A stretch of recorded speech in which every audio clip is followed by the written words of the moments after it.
நீங்க ஒரு வைட்டமின் விற்கிறீங்களா இல்ல ஆஸ்பிரின் விற்கிறீங்களா?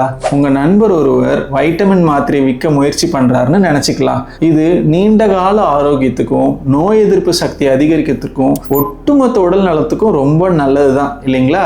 ஒரு மாத்திரை மூலமா பல நன்மைகள் கிடைக்கும். ஆனாலும் மக்களுக்கு அதனோட உடனடி தேவை புரியுறதில்ல.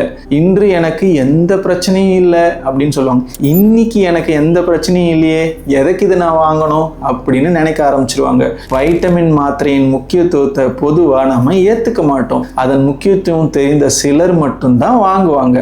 ஆனால் அதே நண்பர் திடீர்னு ஒரு சேஞ்ச் பண்ணுறாருன்னு வச்சுக்கோங்க. தலைவலி அல்லது காய்ச்சலால் அவஸ்தைப்படும் ஒருத்தருக்கு ஆஸ்பிரின் மாத்திரை கொடுக்குறாருன்னு வச்சுக்கோங்க.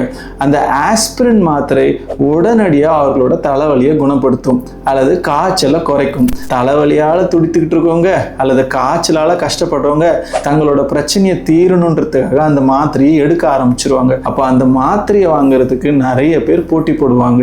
அப்போ அவங்களோட உடனடி பிரச்சனை தீர்றதுனால தான் மக்கள் அதை தேடி வராங்கன்றது புரியுதுங்களா?